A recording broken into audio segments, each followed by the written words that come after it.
Hello बच्चों, let's see the question. The question says that write the component statements of the following compound statements and check whether the compound statement is true or false.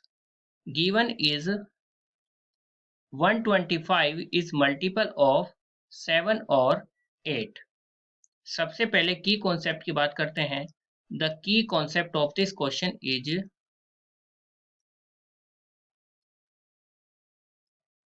let two statement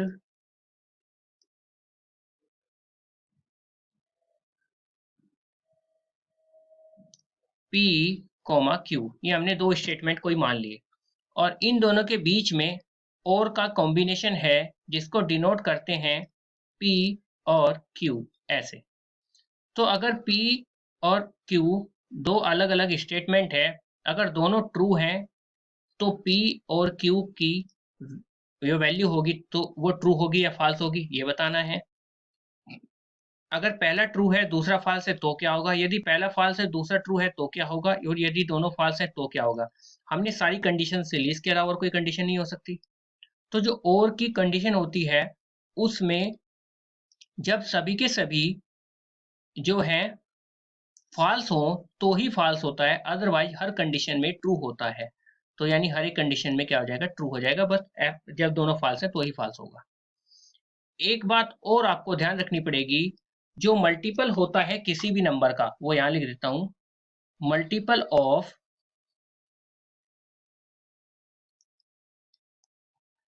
any number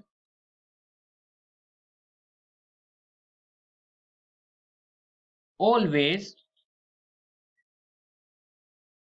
divisible by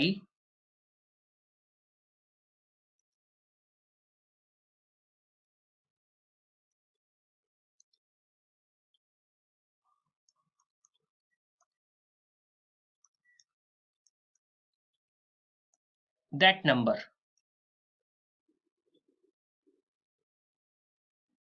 मतलब आप किसी भी number का अगर multiples निकालते हैं तो वो मल्टीपल क्या होता है एक्चुअली, वो किसी भी जो है इंटीजर का मल्टीप्लाई करने पर मिलता है.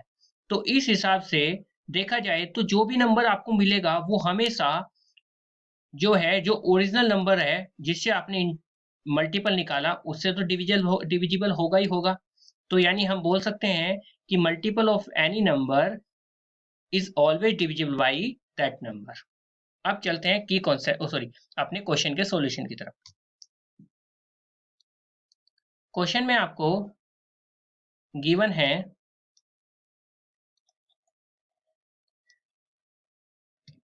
एक statement that is 125 is multiple of 7 और 8. यहाँ पे लिख देते हैं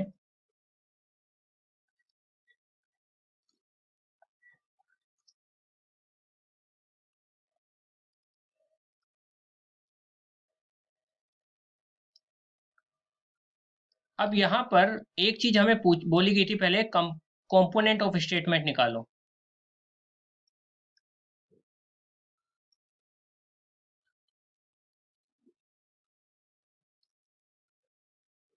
तो कंपोनेंट ऑफ स्टेटमेंट्स क्या हो जाएंगे, पहला स्टेटमेंट मान लेते हैं P, वो हो जाएगा 125 इज मल्टीपल ऑफ 7. अब यहीं के यहीं एक बात और देख लेते हैं कि ये ट्रू है या फॉल्स है. उसके लिए हम देखेंगे कि जो 7 है उससे 125 डिविजिबल नहीं हो रहा है, तो यानी बोल सकते हैं हम 125 इज नॉट, क्योंकि मैंने की कॉन्सेप्ट में बताया है कि मल्टीपल वही होगा जो डिविजिबल हो सकेगा. Completely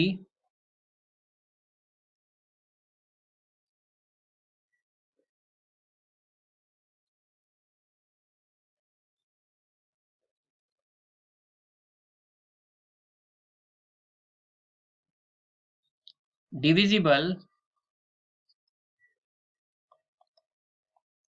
by 7. So 125 is not multiple of 7. अब नेक्स्ट आपका Q क्या है? नेक्स्ट Q में हो जाएगा आपका, नेक्स्ट को मान लेंगे Q, और Q में हो जाएगा आपका कि जो 125 है इज मल्टीपल ऑफ 8. सेकंड को देखेंगे, सेकंड को हम मान लेंगे Q. Q हो जाएगा आपका 125 is multiple of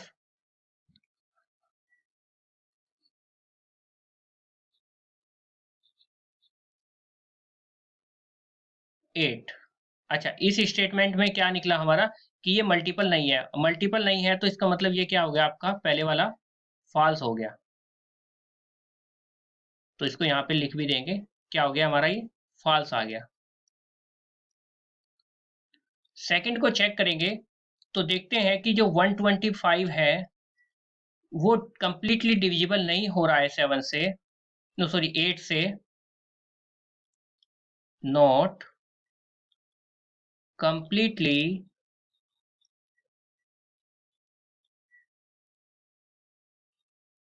divisible by 8. So 125 is not multiple of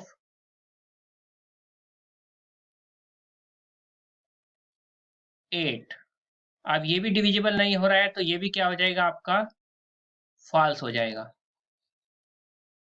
तो दोनों कंपोनेंट ऑफ स्टेटमेंट फॉल्स आए हैं.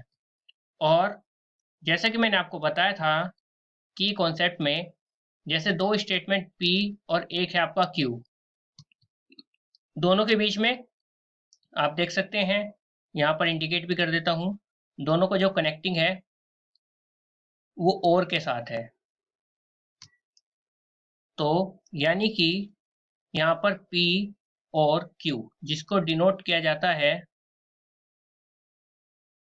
ऐसे, इसकी वैल्यू निकालनी है. पहला स्टेटमेंट फॉल्स आया है और दूसरा भी फॉल्स आया है, तो रिजल्ट भी क्या होगा, फॉल्स होगा.